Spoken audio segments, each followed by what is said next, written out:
So now let's see process action team यानी PAT in action कि उसने करना क्या है, टास्क लिस्ट क्या है, उसके स्पेसिफिक काम क्या हैं जो किसी भी पैट ने करने हैं to make it happen on ground. Now सबसे पहला और कोर काम द कॉम्पोजिशन के रेलिवेंट लोगों को under the umbrella of the particular process action team organise करना है। पॉइंट नंबर 1, ये तो ऑर्गेनाइजेशन के व्यू पॉइंट से हो गया, आई मीन पैट की ऑर्गेनाइजेशन के व्यू पॉइंट से। Number 2 and the most chronic part के हर जो पैट है जो किसी प्रोसेस एरिया से लिंक है यानी प्रोसेस एरिया से रिलेटेड जो भी पैट क्रिएट हुआ है उसका जो कोर ऑब्जेक्टिव है ना वो ये है कि उसने स्टैंडर्डाइजेशन अचीव करनी है with in that action team. What does it mean का मतलब ये है कि जो स्मॉलेस्ट यूनिट है स्टैंडर्डाइजेशन का वो है कि एक डॉक्यूमेंट जरूर बन जाए, चाहे उसकी डिटेल कम ज्यादा हो लेकिन एक डॉक्यूमेंट जरूर बन जाए जो PMIS project management information system मतलब एक रेपोजिटरी ऑर्गेनाइजेशन में मौजूद है, centrally accessible to all the concern people, जहां पे एक आर्टिफैक्ट मौजूद होना चाहिए रादर देन कि people should run here there and where कि किस वक्त क्या चीज करनी है, प्रोजेक्ट आगे अब क्या करें, अब डेवलपमेंट स्टार्ट करनी है अब क्या करें, अब QA स्टार्ट करना है तो अब क्या करें। Rather than people talking to each other they should be getting the information from PMIS। PMIS और कुछ भी नहीं होती, this is just a representation of a central repository where all the artifacts at the organization level are placed. Now that's the most difficult part of any process area PAT. Reason कि जब भी आप कोई document बनाते हैं तो different लोग involve हैं, हर जो भी स्टेक होल्डर इन्वॉल्व है उसकी डिफरेंट इनपुट है।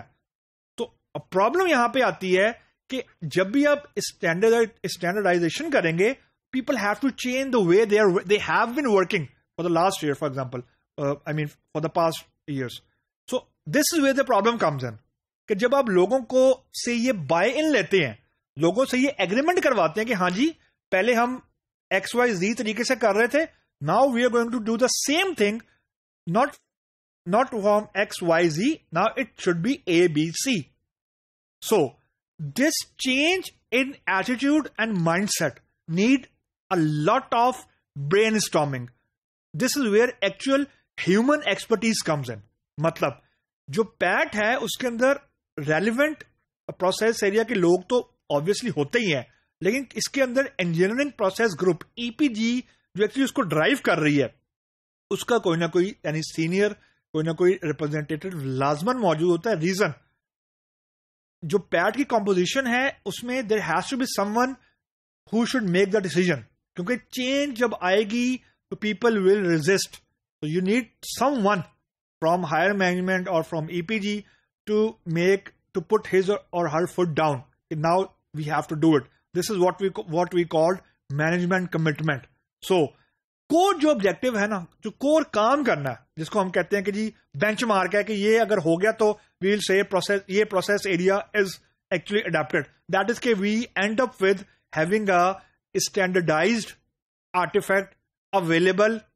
publicly on PMIS rather than having it on any personal laptop or any personal computer or on email or you can say on paper, because I have seen